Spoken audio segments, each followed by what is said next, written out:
जय धर्मेश। मैं चित्रंजन राव आदिवासी समाज में आज एक सुंदर काम करते हुए समाज को एक अच्छा प्रयास और एक अच्छा मार्गदर्शन करते हुए मैं आज अमर शहीद वीर बुद्धू जो हमारे शहीद स्वतंत्रता सेनानी जो है उनके गांव में आके आज संदेश देने का प्रयास कर रहे हैं और संदेश दे रहे हैं कि आज कर्मा के सुंदर अवसर पर, मतलब आज नहीं कल कर्मा है, इस सुंदर अवसर पर मैं तमाम आदिवासी समाज को और पूरा मानवता को मैं ये संदेश देने का प्रयास कर रहा हूँ कि आज हम कर्मा के बारे में जानें और कर्म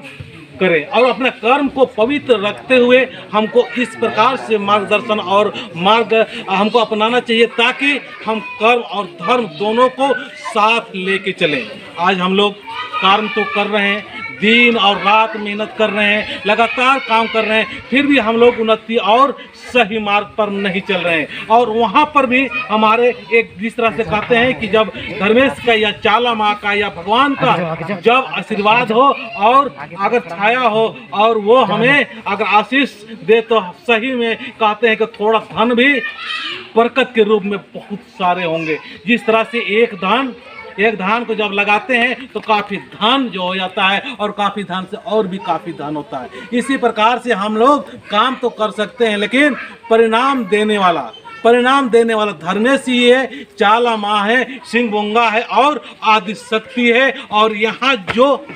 अमर शहीद वीर बुद्धू भगत का जो सोच था उस सोच को हमको अपना के एक संदेश देना होगा और प्रत्येक बच्चे को, प्रत्येक लोगों को इस प्रकार से मार्ग देना चाहिए ताकि उनके अंदर में नेक और ईमानदार और अच्छा लीडरशिप आए, ताकि अच्छाई और बुराई दोनों से ऊपर उठ के समाज को, आदिवासी समाज को, सरना समाज को ऐसा नेतृत्व करे ताकि सबके खुशी,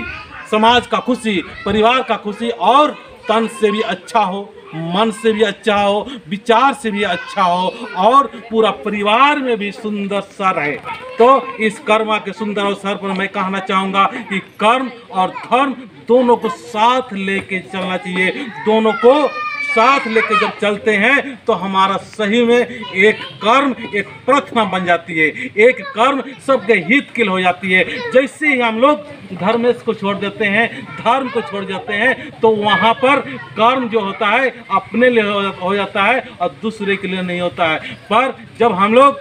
धर्म को लेकर चलते हैं, सरना माँ को लेकर चलते हैं, कर्म और धर्म जो त्यौहार है इस विशलता को जब समझेंगे तो हमारे अंदर में एक प्रकार से धर्म के प्रति अग्रसर होगा और धर्म